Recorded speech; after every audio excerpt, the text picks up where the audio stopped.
येणाऱ्या विधानसभा निवडणुकीमध्ये ज्या महाराष्ट्रामध्ये 65 पेक्षा जास्त विधानसभामध्ये निर्णायक मतदार हा मुस्लिम आहे, अशा परिस्थितीमध्ये अपना वजूद खो चुकी थी।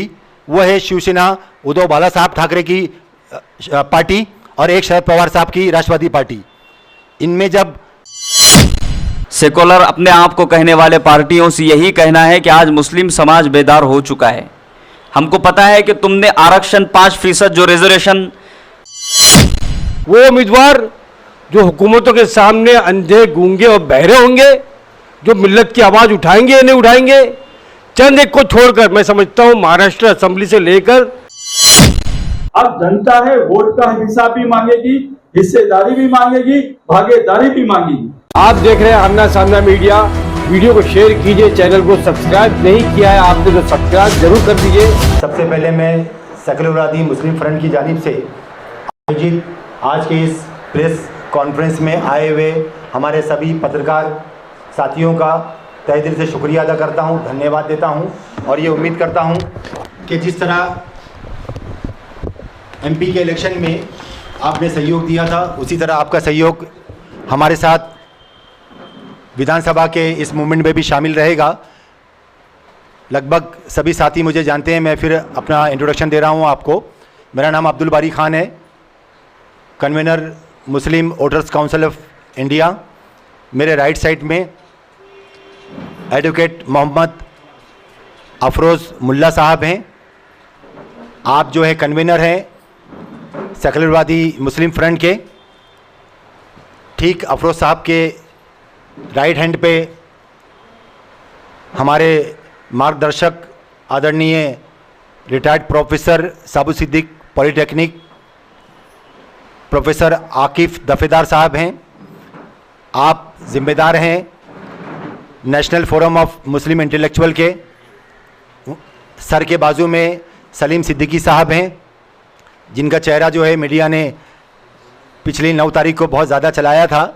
वक्फ आंदोलन मातोश्री पे जो हुआ था, सलीम साहब की एनजीओ ने उसको लीड किया था। उसके साथ एक और अजीम शख्सियत मुंबई शहर की समाजी और फलाही कामों में बढ़ चढ़ के हिस्सा लेने वाली जो तंजीम है ऑल इंडिया मिल्ली कौंसल, उसके मुंबई प्रेसिडेंट अली जनाब राशिद अजीम साहब, जो अल्हम्दुलिल्लाह सीनियर जर्नलिस्ट भी हैं। इसी के साथ मंच पे उपस्थित मेरे लेफ़्ट साइड में हज़रत अल्लामा मुफ्ती सैयद वसीम कासमी साहब, ये भी तशरीफ़ फरमा हैं। आपके साथ हज़रत अल्लामा मौलाना मोहसिन ख़ान साहब, ये भी तशरीफ़ फरमा हैं। हज़रत अल्लामा हाफिज़ अज़हर इसहाती साहब मंच पे उपस्थित हैं। आपके साथ हाफिज़ फ़हीमुद्दीन साहब किबला, ये भी मंच पे उपस्थित हैं। और जनाब शेख उबैद साहब, ये भी मंच पे उपस्थित हैं। आज सेकुलरवादी मुस्लिम फ्रंट की जानिब से आयोजित इस ग्रांड प्रेस कॉन्फ्रेंस में मैं चंद बातें आपके सामने रख कर फिर आज का जो सब्जेक्ट है उसके लिए मैं एडवोकेट अफरोज़ साहब और आकिफ दफेदार साहब से गुजारिश करूंगा, हमारे काबिरीन उलमा से गुजारिश करूंगा कि वो आपके सामने अपनी बात रखेंगे।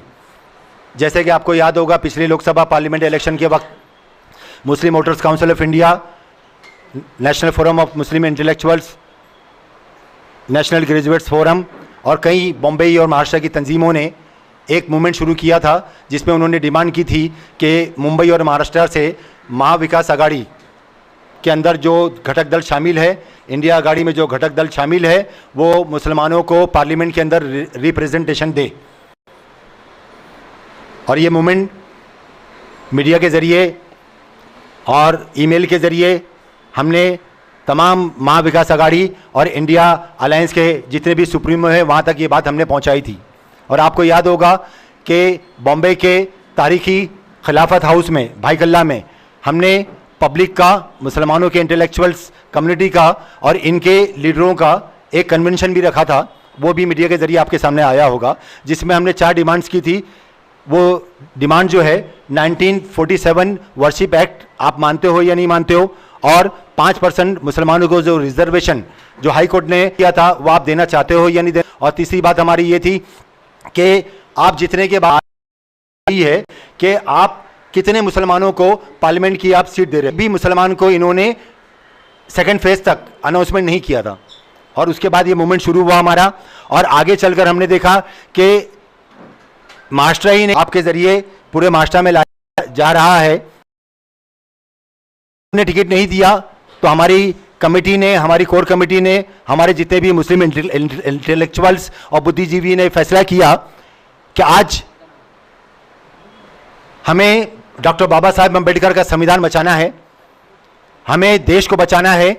इसलिए अगर इन्होंने हमें एमपी के इलेक्शन में अगर टिकट नहीं दी है, हमारा रिप्रेजेंटेशन इनको नहीं चाहिए, मगर हम सेकुलरवादी मुसलमान हैं और हमको अपने वतन से मोहब्बत है और उस बुनियाद पर हमें बाबा साहब का संविधान बचाना हमारा ये जमहूरी हक भी है, अखलाकी हक भी है और मजहबी फरीज़ा भी है।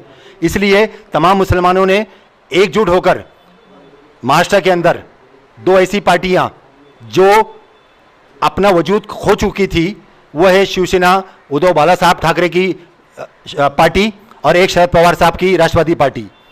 इनमें जब दो टुकड़े हुए तो एक वक्त ऐसा आ चुका था कि जो अनरिकॉग्नाइज ओनली रजिस्टर्ड जो पार्टी होती है उस लेवल पे ये पार्टी आ चुकी थी।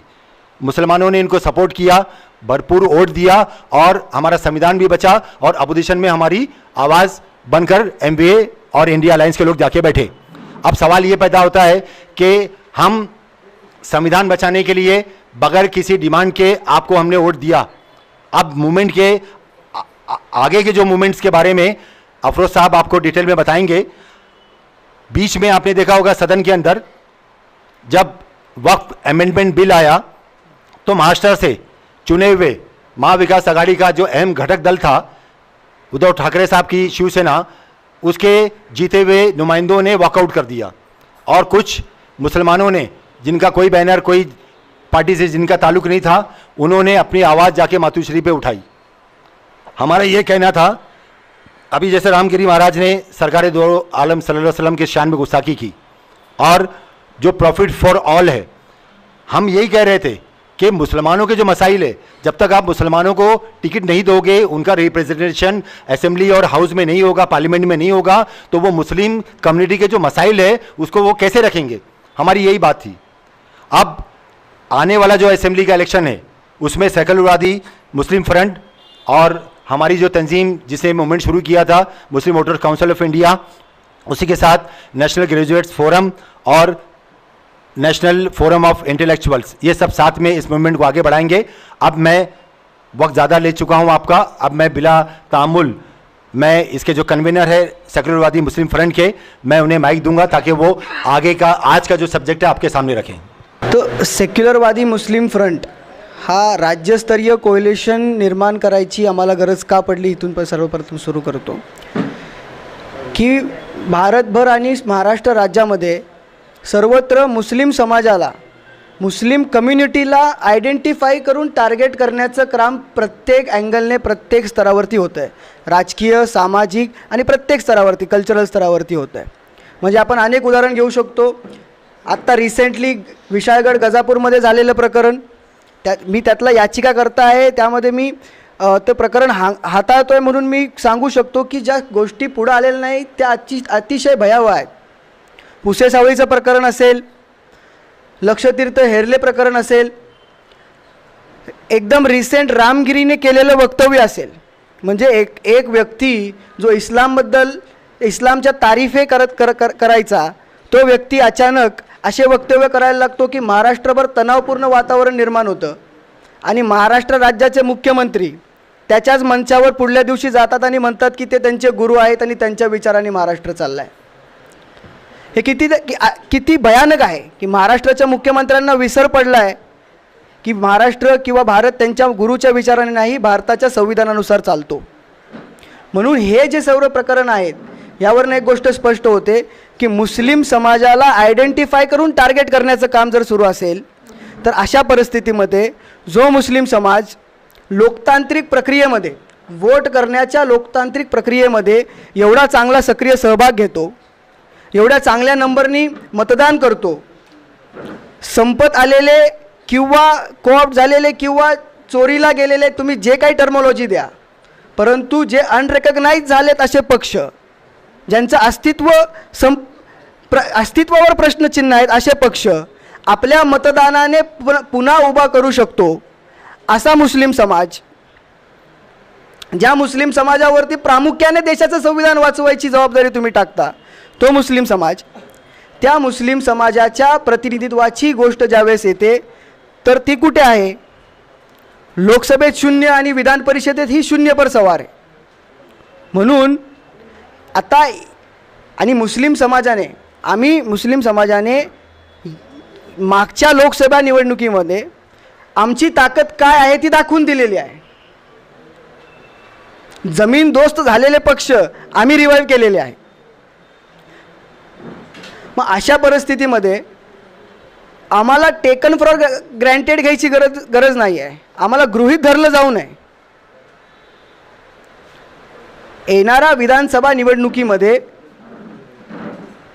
ज्या महाराष्ट्रामध्ये 65 पेक्षा जास्त विधानसभामध्ये निर्णायक मतदार हा मुस्लिम आहे, अशा परिस्थितीमध्ये किमान मुस्लिम समाजाच्या जनसंख्येनुसार म्हणजे 15%, आमचं मत आहे 15%, कुणाचं 18 असू शकतं, कुणाचं 13 असू शकतं, जे काही असेल लोकसंख्या टक्केवारीनुसार किमान मुस्लिम समाजाला कॅन्डिडेचर देण्यात यावं, या मागणीसाठी आम्ही हा सेक्युलर मुस्लिम फ्रंट हा कॉयलेशन म्हणून आम्ही पुढे येतो आहे. या फ्रंटमध्ये संपूर्ण महाराष्ट्रातील तहरीके उलेमा हिंदचे सदर इथं बसलेले आहेत, सर्व राजकीय संघटना, सर्व धर्मगुरू, उलेमा इकराम सर्वजण जुडत आहेत आणि संपूर्ण महाराष्ट्रातनं मुस्लिम समाजाची एक आवाज आहे, मुस्लिम समाजाचं एक म्हणणं आहे की इट्स हाय टाईम, आता आमच्या प्रतिनिधित्वाबद्दल चर्चा झाली पाहिजे आणि आम्हाला प्रतिनिधित्व येणाऱ्या विधानसभा निवडणुकीमध्ये मिळालं पाहिजे. त्या संदर्भात आम्ही सर्व पक्षांची चर्चा करत आहोत. महाविकास आघाडीशी आम्ही पत्रव्यवहार केला, त्यांच्याशी डायलॉग एका प्रकारचा आम्ही डायलॉग एस्टॅब्लिश करण्याचा आमचा प्रयत्न सुरू आहे, डायलॉग सुरू आहे.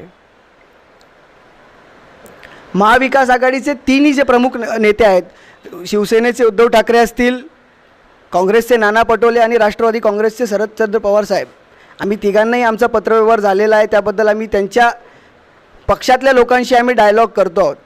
परंतु आमचे एक गोष्ट खूप स्पष्ट आहे की या चर्चेमध्ये इफ्तार पार्टी नसावी. म्हणजे आमचेच सहकारी जे अल्पसंख्याक सेलमध्ये काम करतात त्यांनी आणि आम्ही चर्चा करायची, एका पद्धतीने टेबल टेनिस खेळून परत घरी गेल्यासारखं आहे.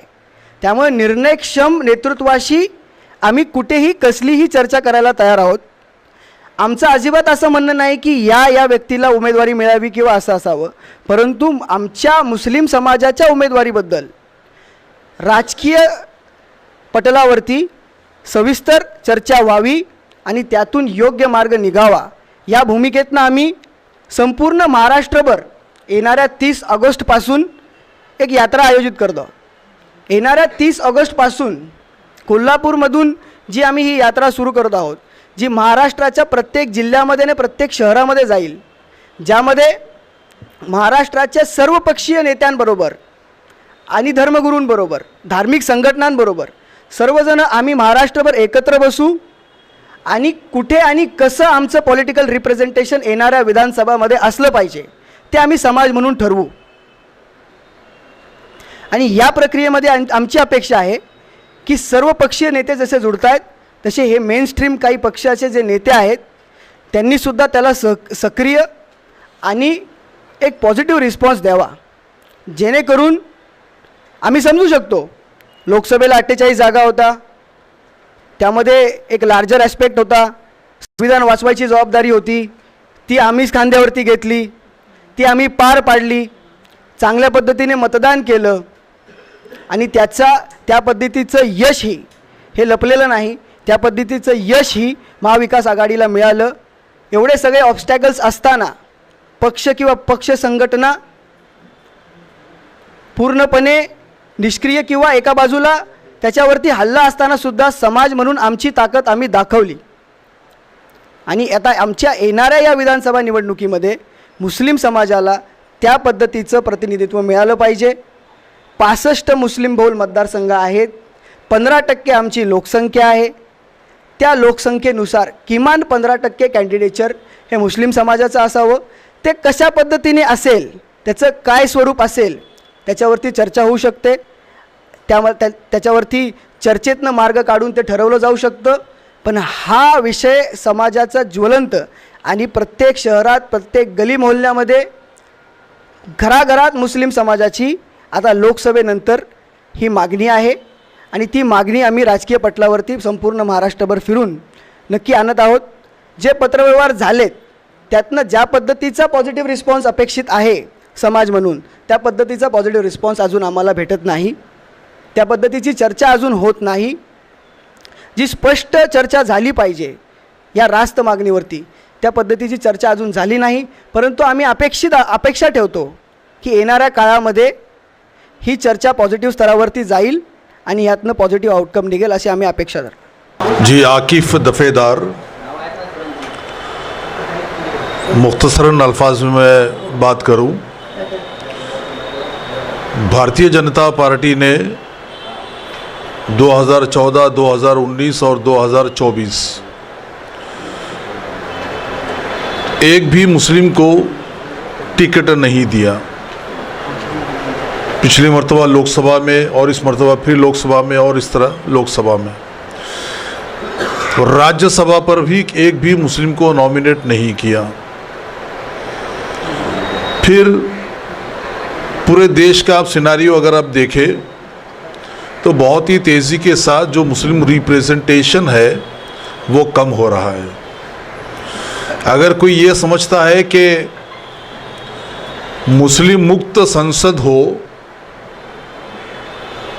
तो मैं समझता हूँ कि इस तरह का विचार इस देश को कमज़ोर करने के लिए, इस देश की एकता और अखंडता को सत्यानाश करने के लिए भावना और इंतहाई गंदी सोच रखती है कि मुसलमानों को टिकट देने से सीट गिर जाएगी. अब आने वाले महाराष्ट्र असेंबली के इलेक्शन में आम तौर से जो मुस्लिम समाज है ये बाय बर्थ सेक्युलर होता है, बाय बर्थ ये नेशनलिस्ट होता है. हमको ये बोलने की ज़रूरत नहीं है कि हम सेक्युलर हैं या राष्ट्रवादी हैं. इस देश में किसी भी राष्ट्रीय पक्ष से, किसी भी संगठन से ज़्यादा हम राष्ट्र प्रेमी हैं. और इसका सबूत हम हमारी कृति, जिस तरह से पार्लियामेंट में संविधान बचाने की बात चल रही थी, तो ठीक उसी तरह से अब इस महाराष्ट्र के आने वाले असेंबली इलेक्शन में मुसलमानों के लिए जो भी मेजर पॉलिटिकल पार्टीज़ है, including BJP, including Eknath Shinde की शिवसेना, इंक्लूडिंग शरद पवार की राष्ट्रवादी कांग्रेस, महायुति और महाविकास आघाड़ी, लोक संख्या के हिसाब से मुसलमानों को टिकट देना ही चाहिए. और ये क्राइटेरिया नहीं लगाना चाहिए कि अगर हम इनको देंगे तो हार जाएंगे. अगर इस तरह की बात होती है कि लोक संख्या के हिसाब से टिकट नहीं दी गई, न महाविकास आघाड़ी की तरफ से या महायुति की जानिब से, अब अगस्त ख़त्म होने में है, इलेक्शन से पहले पहले पूरे महाराष्ट्र में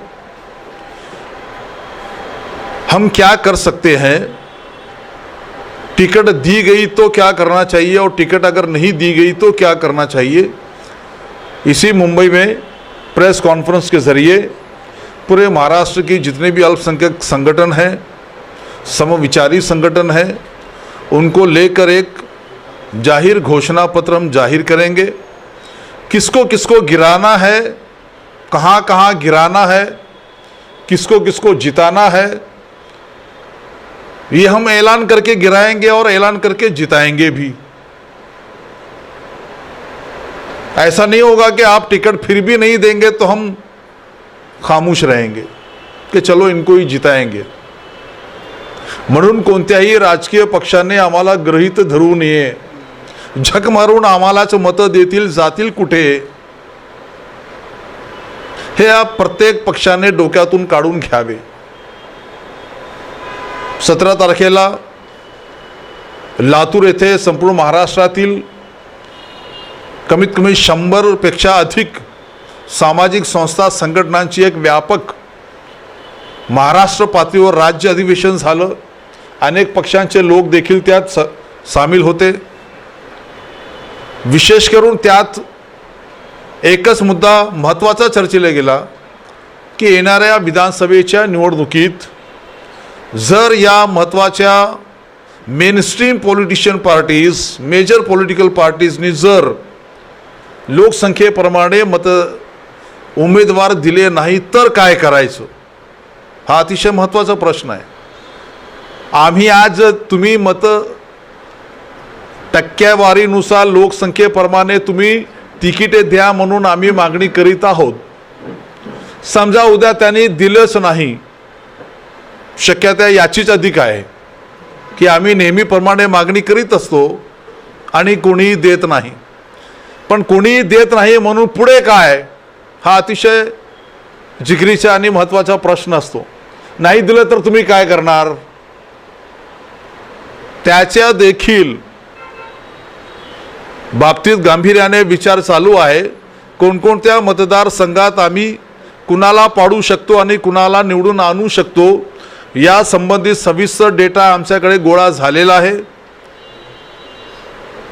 आणखी कोणत्या पद्धतीने काय करायचं यासंबंधी विचारविनिमय चालू आहे. त्याची आखणी करून विधानसभेच्या जेव्हा तारखा जाहीर होतील, उमेदवार जाहीर होतील, त्याच वेळेस आम्ही देखील नेमकं आम्ही कोणती भूमिका बजावणार आहोत यासंबंधी जाहीर पत्रकार परिषद घेऊन आम्ही आमचा कार्यक्रम जाहीर करू. Thank you very much. मेरा नाम मुफ्ती सैयद वसीम अहमद है. तहरीक उलमाए हिंद महाराष्ट्र कन्वीनर का मेरा पद है. किसी कहने वाले ने कहा था, ये नफ़रत की कैसी हवा चल रही है, ये नफ़रत की कैसी हवा चल रही है, चराग़े मोहब्बत बुझा जा रहा है. जो पत्ता हवा का पता दे रहा था, वो पत्ता हवा में उड़ा जा रहा है. आज की प्रेस कॉन्फ्रेंस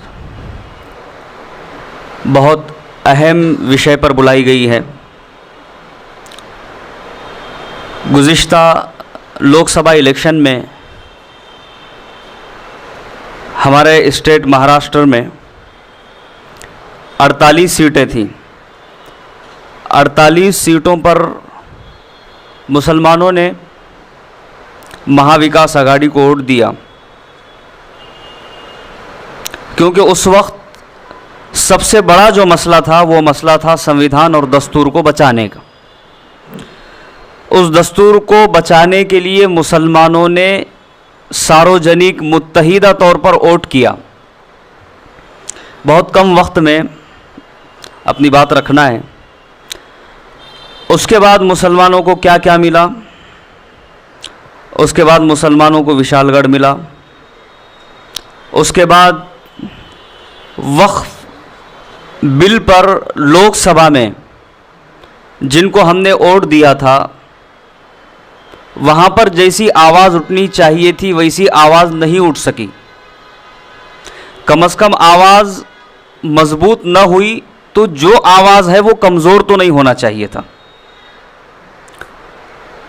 और उसके बाद अभी हम देखते चले जाएं, थोड़े दिन पहले हज़रत मोहम्मद सल्लल्लाहु अलैहि वसल्लम की शान में गुस्ताखी का मामला हुआ.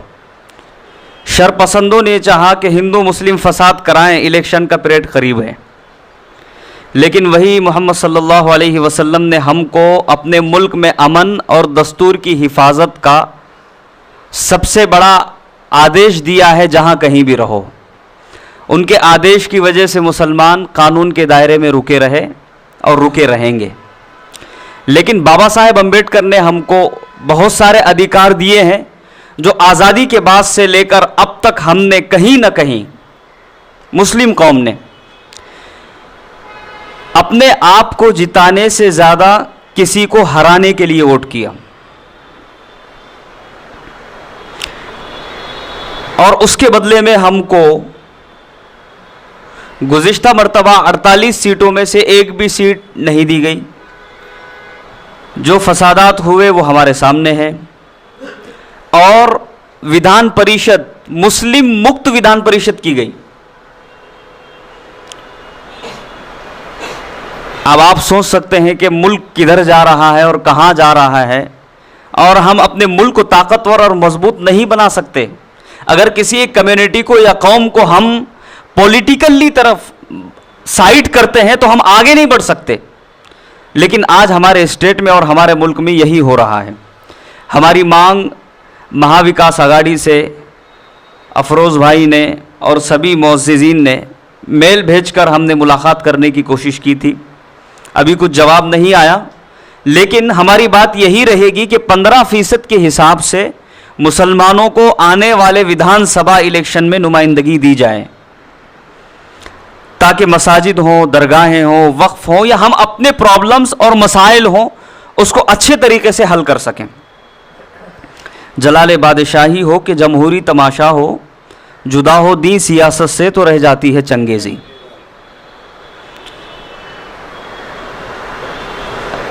अभी बात करते हुए बहुत अच्छी बात सुनने को मिली। आप ये मत समझिए कि आप वोट नहीं देंगे तो ये कहाँ जाएंगे, ये झक मारकर हमारे पास ही आएंगे। ये खाम ख्याली जहन से निकाल देना चाहिए। मामू मरेंगे, बकरा काटेंगे और बिरयानी खाएंगे, ये नहीं चलने वाला है। ये अब तक चला ठीक है। किसी कहने वाले ने कहा था कि दोस्ती का बढ़ाए हुए हाथ हैं हम। अगर आप हाथ बढ़ाते हैं और नुमाइंदगी देते हैं और सीरियस लेते हैं तो ये आपके लिए अच्छा होगा। नहीं तो कानून हमारे लिए भी वही है बाबा साहेब अम्बेडकर का, और आपके लिए भी वही है, हम उसको यूज करना जानते हैं। दोस्ती का बढ़ाए हुए हाथ हैं हम, तू भी अगर हाथ बढ़ा दे तो तेरे साथ हैं हम। लेकिन शर्त यह है कि हाथ बढ़ना चाहिए। वो हाथ नहीं बढ़ना चाहिए कि सिर्फ आप हाथ वोटिंग के लिए बढ़ाओ और सत्ता में और कुर्सी पे हम जाकर बैठेंगे और तुम्हारी मुकद्दर के फैसले हम करेंगे।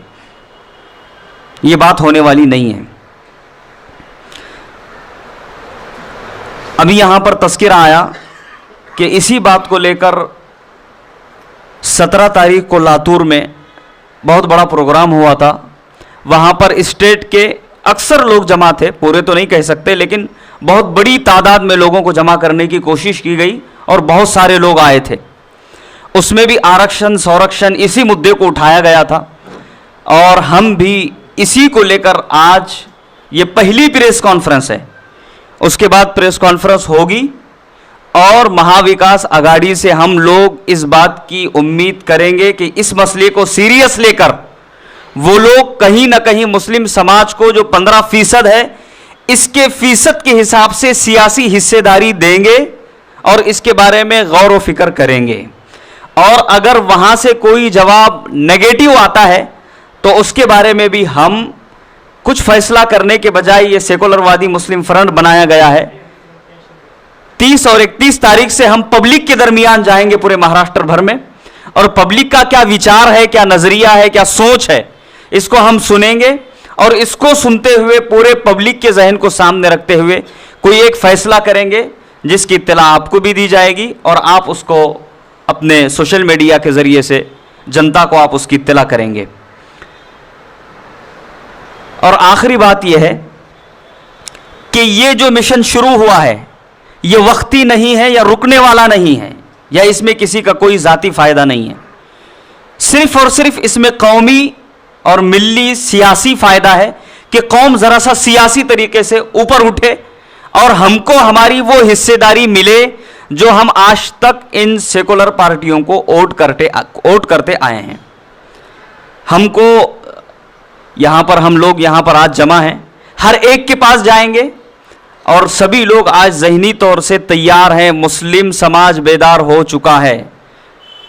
सेकुलर अपने आप को कहने वाले पार्टियों से यही कहना है कि आज मुस्लिम समाज बेदार हो चुका है।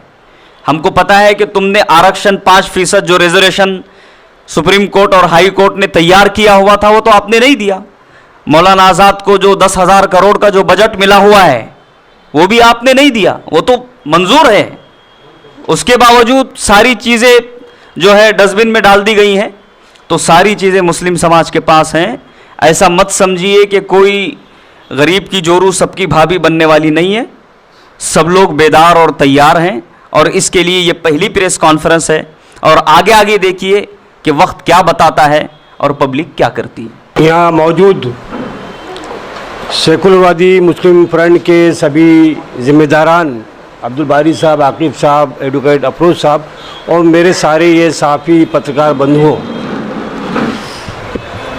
जैसे कि आज की प्रेस कॉन्फ्रेंस का मकसद है कि मुसलमानों को 15% जो है कोटे से उनको टिकट दिया जाए आने वाले विधानसभा में। लेकिन यहाँ जो पत्रकार बंधु हैं उनकी सियासत पर बहुत गहरी नज़र है। बहुत सीनियर जर्नलिस्ट मेरे सामने मौजूद हैं। हम ये देखते हैं कि हम मुतालबा करते हैं कि मुसलमानों को नुमाइंदगी दी जाए, लेकिन एक कड़वा सच ये है कि आज तक जिन मुसलमानों को नुमाइंदगी दी गई असम्बलियों में, उन्होंने मुसलमानों के लिए कितनी आवाज़ें उठाई। हम इनकी बात करते हैं तो सवाल ये है मेरी फ्रंट के लोगों से कि ये मुतालबे के साथ साथ ये भी निश्चित किया जाए कि आप कैसे उम्मीदवारों को वोट देंगे। वो उम्मीदवार जो हुकूमतों के सामने अंधे, गूंगे और बहरे होंगे, जो मिल्लत की आवाज़ उठाएंगे या नहीं उठाएंगे। चंद एक को छोड़कर मैं समझता हूँ महाराष्ट्र असेंबली से लेकर पूरे हिंदुस्तान भर में कुछ ही नेता ऐसे, कुछ ही हमारे रहनुमा ऐसे हैं जो मुसलमानों की बात करते हैं। अब देखिए यहाँ पर गौर कीजिए, आप सारे पत्रकारों से मैं कहना चाहूँगा कि कुछ अफवाहें उड़ रही है कि बम्बई शहर में गोंडी की सीट पे संजय साहब अच्छी तरह जानते होंगे कि वहाँ पर अबू आसिम आदमी के खिलाफ नवाब मलिक को उतारने की कोशिश की जा रही है अजित पवार की जानिब से। तो आप जो है मुसलमानों की नुमाइंदगी बढ़ाना चाहते हैं या मुसलमानों की नुमाइंदगी कम करना चाहते हैं। मैं कोई समाजवादी पार्टी का स्पोक पर्सन नहीं हूँ, लेकिन हम ये देखते हैं कि अबू आसिम आदमी साहब एक वाहिद लीडर है जो असेंबली में खुलकर आवाज़ उठा रहे हैं, लेकिन नवाब मलिक को मोहरा बनाकर वहाँ से असेंबली में से मुसलमानों की नुमाइंदगी को ख़त्म करने की कोशिश की जा रही है। इसका भी हम भरपूर विरोध करते हैं और फ्रंट को भी विरोध करना चाहिए। हमें महाराष्ट्र में ऐसे उम्मीदवार चाहिए जो मुसलमानों के लिए आवाज़ बुलंद करे, ना कि वो हुकूमत की, सरकार की, अपनी पार्टी की ज़बान बोले। आप देखिए बहुत सारे हमारे अभी फ़िलहाल जो भी कुछ गिने चुने हैं असेंबली में जो हमारे नुमाइंदे हैं, जो एमएलए हैं, वो उन्होंने कितने मुसलमानों के लिए आवाज़ उठाई। आरिफ नसीम खान साहब इस बार चंद वोटों से हार गए और उससे पहले उन्होंने मुसलमानों की कितनी नुमाइंदगी की। असलम शेख है, उन्होंने मुसलमानों की कितनी नुमाइंदगी की।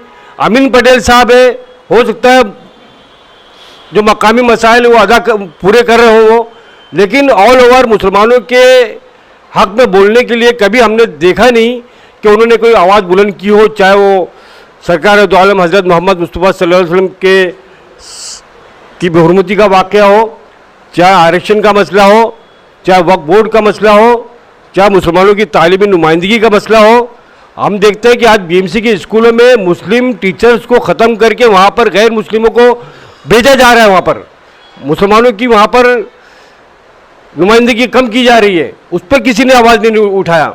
तो हमें ऐसे उम्मीदवार चाहिए, उम्मीदवार तो चाहिए 15% हमें बिल्कुल उम्मीदवार चाहिए असेंबली में, लेकिन वो उम्मीदवार चाहिए जो बोलने वाले हो। मैं जिम्मेदार इस पर भी तवज्जो देंगे। शुक्रिया। मेरा नाम सलीम सिद्दीक। महाविकास आघाड़ी को, जिस महाविकास आघाड़ी ने मुसलमानों को मेंबर ऑफ पार्लियामेंट के टिकट से वंचित किया, मैंने वोट किया वो सारे जख्म भूल के, चाहे वो 92 हो, चाहे 84 हो, चाहे बम्बई के हालात हो, सब भूल के मैंने वोट किया महाविकास आघाड़ी को।